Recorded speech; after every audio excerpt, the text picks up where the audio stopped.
In Tudor England, a single mistake could see you burned alive, ripped apart in public, or slowly crushed until your bones shattered. The Tudor era is often remembered for grand palaces, lavish clothing, and powerful monarchs. But beneath the beauty was a world ruled by fear. Law and order were enforced through pain, spectacle, and terror. Punishment wasn't just about justice, it was about sending a message. And that message was simple: disobey and suffer publicly. Today, we're uncovering the most brutal punishments of Tudor England. Methods designed not just to kill, but to break the human spirit. The most infamous punishment of all was reserved for treason. If you were accused of betraying the crown, you were sentenced to be hanged, drawn, and quartered.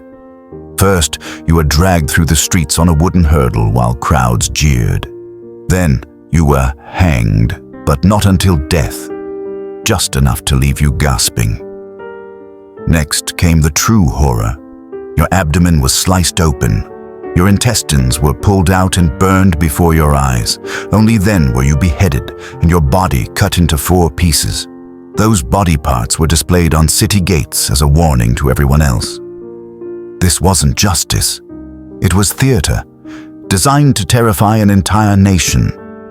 For heresy, especially during religious turmoil under Henry VIII and Mary I, burning was the punishment.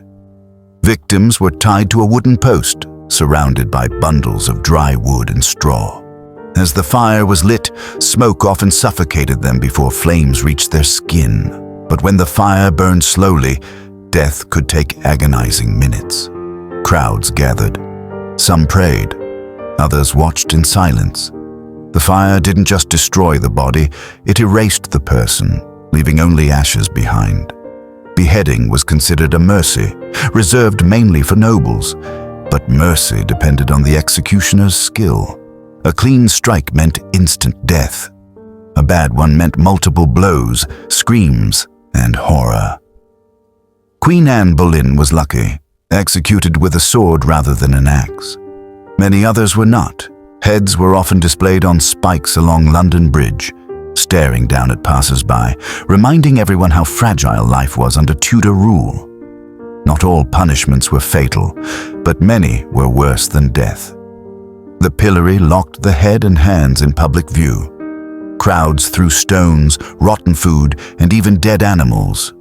Some victims were blinded or beaten to death by mobs.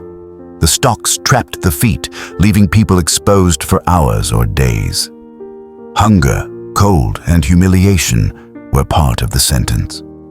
Public shame was a weapon sharpened by cruelty. For theft or vagrancy, whipping was common. Victims were stripped and beaten until their backs were torn open. Branding marked criminals permanently. Hot irons burned letters into flesh. V for vagrant, T for thief. There was no escape from your past. Your crime followed you for life, written into your skin. One of the slowest and most horrifying punishments was peine forte et dure. If someone refused to plead guilty or innocent, they were laid on the ground. A board was placed over their chest. Stones were added one by one. The weight crushed ribs, collapsed lungs, and stopped breathing. Some lasted days. Silence was their final act of resistance.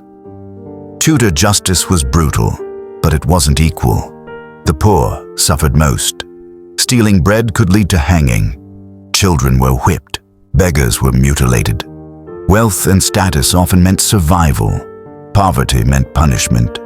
Fear kept order. Pain kept power. Tudor rulers believed fear was necessary.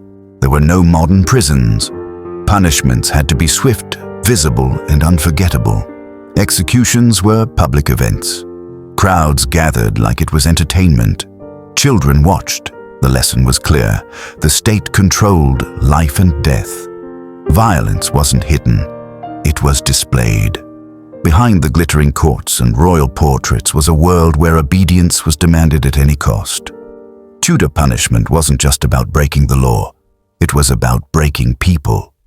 And every time the crowd watched someone die, they were being reminded of one terrifying truth. In Tudor England, mercy was rare, and survival was never guaranteed.